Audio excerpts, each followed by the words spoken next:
pessoal, tudo bem? Professor Williams dos Santos Lúcio aí para mais uma aula de tecnologia da informação.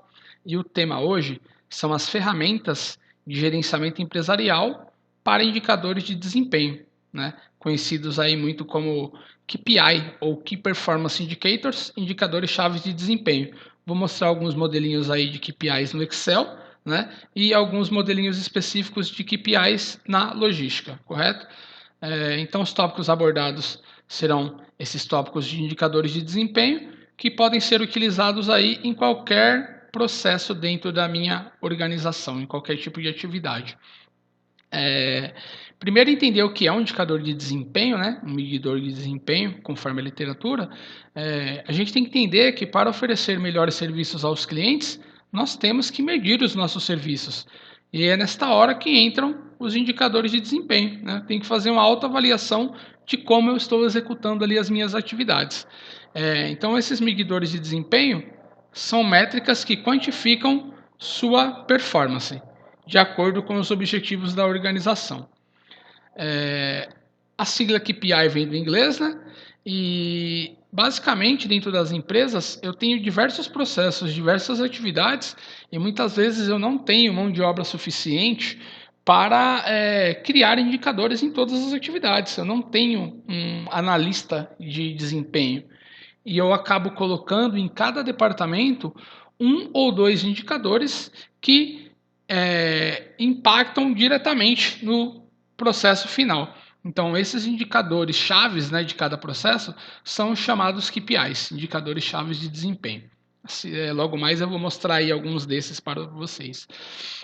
E aí, quando eu tenho o meu indicador de desempenho, eu tenho que entender também que eu tenho que criar uma meta, né? Para poder alcançar esse indicador e entender como eu estou em relação ao indicador.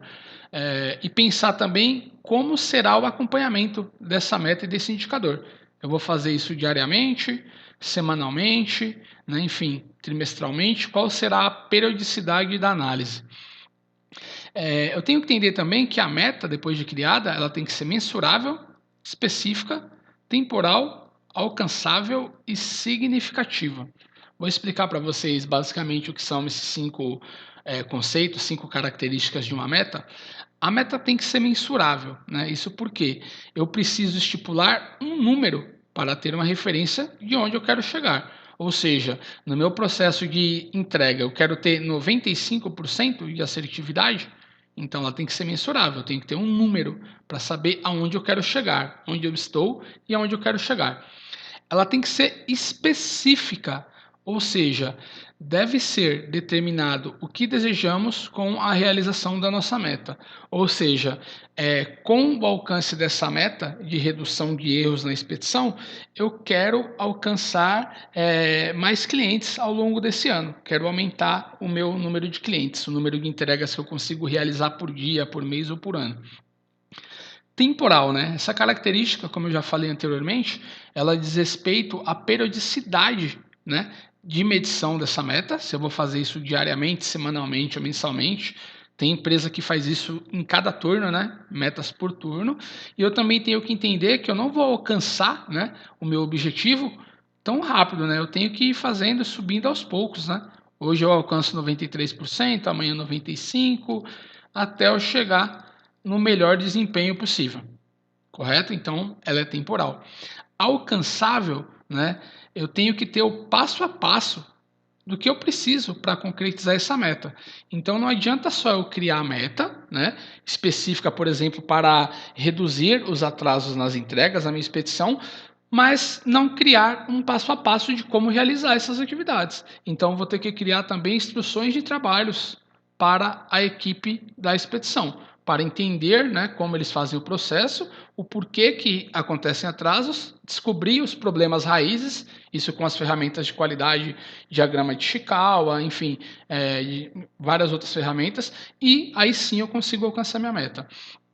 E a meta, ela tem que ser significativa, né? Eu tenho que mostrar o quanto para a equipe significa a concretização dessa meta. O quanto que a empresa vai crescer, o quanto que eles irão crescer, correto? Então tem que ter um significado aí o alcance dessa meta. Pensar aqui em quais os indicadores de desempenho que podem ser utilizados na logística, vou citar alguns aqui.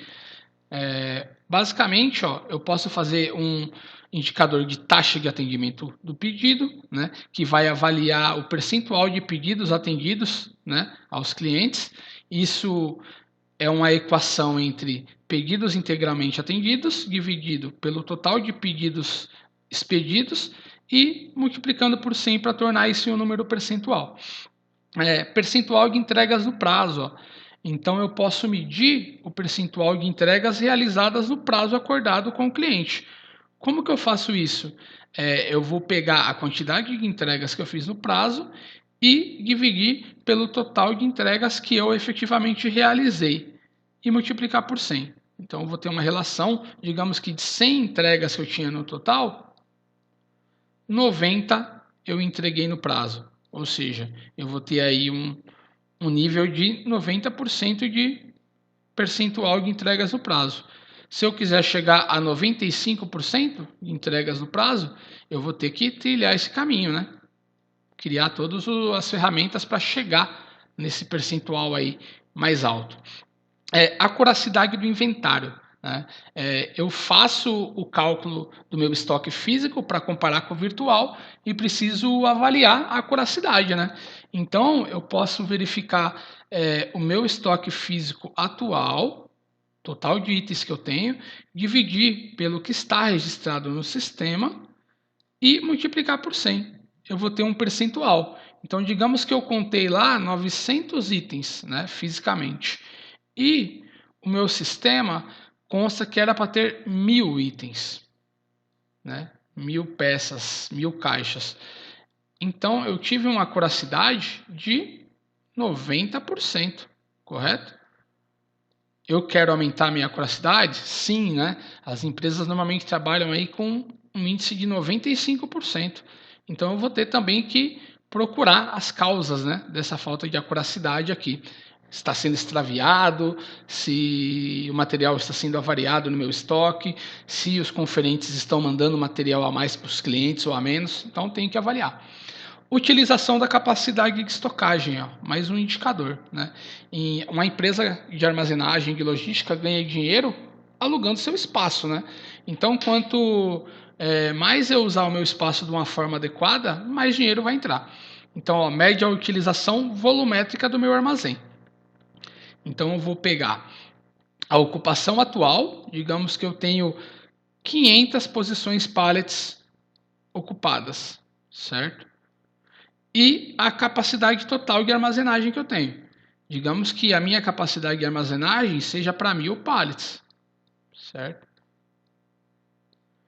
Vezes 100, né? Essa divisão aqui, eu vou ter 50% de ocupação do meu armazém.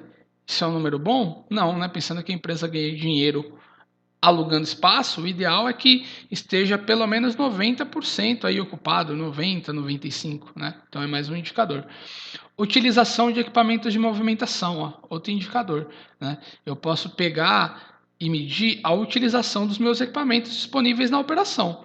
Então eu posso pegar as horas em operação dividido pelo total de horas disponíveis. Então eu tenho uma empilhadeira, né, na qual o operador trabalha 10 horas por dia. Descontando ali algumas perdas planejadas e não planejadas, o operador tem 9 horas disponíveis para trabalhar. Digamos que ele trabalhou apenas 7, né? Eu vou fazer essa divisão e vou chegar aí um percentual aí de 80 a 90% de utilização. Qual a utilização que eu quero para o meu equipamento? Aí eu vou criar minha meta. Digamos que eu queira 95, certo? Eu vou ter que trilhar o caminho para chegar nesse 95. Coletas realizadas no prazo. Ó. Calcula o percentual de coletas realizadas no prazo, sendo total de coletas realizadas no prazo dividido pelo total de coletas que efetivamente eu tinha. Né? E aí eu multiplico por 100 para poder tornar esse um número percentual.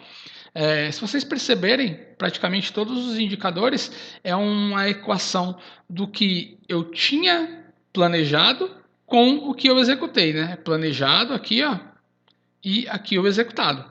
Então, eu divido o executado pelo planejado e terei aí o meu número, né? A minha efetividade nesse processo. Dúvidas, pessoal? É bem simples, né, para criar esses indicadores. É claro que em cada organização você vai ter que identificar essas atividades chaves aí para criar os KPIs, mas normalmente eu recomendo termos KPIs para o processo de devolução. Por quê? Se eu estou tendo carga devolvida, material devolvido, o dinheiro não entra, o cliente não vai pagar a fatura se o material for devolvido. Então eu não posso ter altos índices de devolução, correto? Um indicador de desempenho importante aí. Consequentemente, se eu preciso não ter devolução, eu vou ter que medir também o meu processo de expedição, né? Conferência e expedição das cargas. Eu também posso criar um KPI para o recebimento e um KPI para o inventário. São 4 KPIs aí que eu considero essenciais na logística, correto? Isso conforme cada organização, tá bom? Aí eu quero mostrar para vocês também o modelinho disso aplicado no Excel. Ó.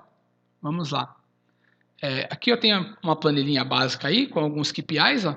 Então aqui eu tenho KPI de acuracidade do inventário, KPI de custo de transporte, KPI de taxa de atendimento de pedido, KPI de coletas no prazo, um KPI de visibilidade de estoques e um KPI de custo por pedido. Vou mostrar cada um para vocês, né, para dar algumas ideias. KPI de acuracidade do inventário. Ó. Então eu tenho aqui o que ele é, né, como eu faço ele, que é a diferença do estoque físico e do estoque virtual. Né? Então, o estoque físico atual dividido pelo estoque contábil, que é o que está no virtual, vezes 100, para transformar isso em um número percentual. A minha meta é de 95%. Ó. Então, aqui eu tenho a descrição dos itens do meu armazém, dos meus SKUs. Aqui eu tenho o meu registro no sistema. E aqui é o momento que eu vou lançar o que eu contar fisicamente, certo? Então, vamos lá. Ó. Aqui consta que do item A, eu tenho 1.300 unidades. Digamos que eu realizo o inventário e contabilize 1.000, certo? A 1.000 unidades. Vamos ver o nosso KPI, ó. Apenas 76%, ó. Certo? E minha meta era 95%, né? Isso não está bom. O item B, ó, era para ter 1.550. Digamos que eu conte esteja exatamente 1.550. Ó, vamos ver aqui a atualização daqui, certo? E olhem aqui também, ó. Então meu índice, eu tenho um índice aqui embaixo também, ó. Um follow-up aqui, ó, do item B, ó. Correto? O item C, ó, era para ter 2.000. Digamos que eu conte lá e tenha 1.998 unidades, ó. Certo? 99,9% de acuracidade do item C. Olha que legal. O item D, digamos que eu conte e tenha 2.200 peças, ó, e era para ter 2.450. Olha aqui, ó, não bati. Automaticamente meu gráfico já se atualiza e o meu follow-up aqui já se atualiza. Aqui eu poderia fazer ainda uma formatação condicional para sinalizar os itens nos quais eu bati a meta e nos quais eu não bati. Ó. Basicamente aqui, ó, vou selecionar, vou aqui no página inicial, formatação condicional. Realce de regras de célula. É maior que. Se for maior que a meta aqui, ó, 95, eu quero que fique verde, né? Tudo que está maior que a meta tá legal, né? Olha lá, ó. Então eu já tenho 2 materiais que eu sei que eu bati a meta. Vamos ver agora para os que não batemos. Seleciona aqui o indicador, página inicial, formatação condicional, realçar as células e é menor. Se for menor que a minha meta, eu quero que fique em vermelho. Eu vou colocar um vermelho bem destaque, tá? Então aqui, ó. Ok. Já sei, ó, que esses 2 itens eu bati e esses 2 não. Digamos que eu faça uma recontagem, ó, e conte 1.250. Ó. Opa, peraí que tem um número a mais aqui. 1.250. Vamos lá. Olha lá. Aí ficou verdinho, ó. Bati a meta e alcancei aqui também o meu follow-up. Esse último item aqui, ó, também, que eu não bati a meta, digamos que eu reconte de 2.300 unidades, ó. Ainda não bati. Vamos lá, vamos subir um pouquinho. 2.400. Aí eu bati a meta, correto? tudo atualizado. Digamos que aqui eu conte e tenha 1000 na próxima contagem. Já não bati a meta, certo? Então esse indicador de acuracidade do inventário. Vamos para outro. Ó.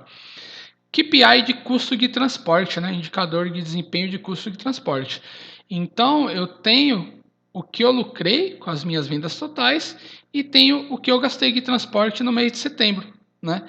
Aqui, ó, gastei em média 24% do que eu obtive de vendas com transportes. A minha meta é sempre gastar menos, né? Então eu posso criar aqui um indicador de desempenho que isso, né, tem que ser menor que 20, por exemplo, né? Aí eu vou comparar quanto custou meu transporte com a minha meta, correto? Indicador de taxa de atendimento de pedidos, ó, né? Então eu tenho os pedidos integralmente atendidos dividido pelo total de pedidos expedidos. Ó. Então, no dia 10, eu tinha 150 pedidos para realizar, que foram expedidos, que foram gerados notas, e realizei integralmente 145. Consegui um percentual de 96,67%, que superou a meta de 95% e meio. Mas digamos que eu tivesse feito apenas 100 pedidos ó, integralmente. Ó, já teria um número abaixo da minha meta, né? Aqui também eu tenho um follow-up aqui, ó. No mês 11 de 2017, né? No dia 11 de 10 de 2017, ó, eu tinha 200 pedidos para realizar e digamos que eu fiz integralmente 115. Minha meta está bem abaixo, meu KPI 57,5, sendo que a meta é 95,5. Digamos que eu remodele isso e consiga fazer 180 pedidos dos 200. Ainda não alcancei a meta. Aí eu melhoro um pouquinho no próximo mês para 190 pedidos. Ainda não alcancei, ó, cravado quase. Digamos que eu consiga efetuar 193 pedidos. Aí eu alcanço a meta, correto? Então aqui as células estão todas interligadas, né, com as funções que nós já vimos aí nas aulas anteriores. Falar de mais um indicador, ó, coletas no prazo, né? Então eu tenho o total de coletas que eu realizei no prazo dividido pelo total de coletas que eu tinha, né? Eu posso fazer isso como eu fiz aqui, ó, mensal, né, ou diário, aí você vai avaliar o processo temporal do seu indicador, né? Aqui eu tinha um total de 7.500 coletas nesse mês e realizei 6.200 no prazo, 83%, né? Digamos que eu tivesse realizado 7.450, já vai para 99, ó. E aí aqui meu follow-up já aumentou, né? Aqui eu ainda não fiz a formatação condicional, mas eu posso fazer também. Visibilidade de estoques, né? A partir do momento que eu recebo o material, em quanto tempo ele já fica disponível para o sistema, certo? Então, data ou hora do registro do recebimento dividido pela hora em que esse material fica disponível. Então, eu recebi 2h20 e ele apareceu no sistema após ser conferido e armazenado 3 horas. Isso demorou 40 minutos. A minha meta é de que isso aconteça no máximo ó, até 3 horas. Digamos ó, que ele tivesse aparecido no sistema apenas às 18 horas. Só depois das 18 que o pessoal tivesse conferido, armazenado, enfim. Ó, já não bati a minha meta. Certo? Então posso também fazer um indicador para visibilidade do estoque. E, enfim, eu posso criar vários indicadores aí. Como o vídeo já está um pouquinho longo, né? Eu vou parar por aqui, certo? Espero ter esclarecido aí esses modelos de indicadores de desempenho, a importância de elaborar bem o indicador de desempenho. Aqui são as principais referências utilizadas para o desenvolvimento do material. Agradeço a atenção de todos. Peço que aos que não se inscreveram ainda no canal que se inscrevam, né? Que cliquem lá no sininho de notificação para receber os novos vídeos e coloquem as dúvidas aí nos comentários. Muito obrigado e até mais. Tchau, tchau.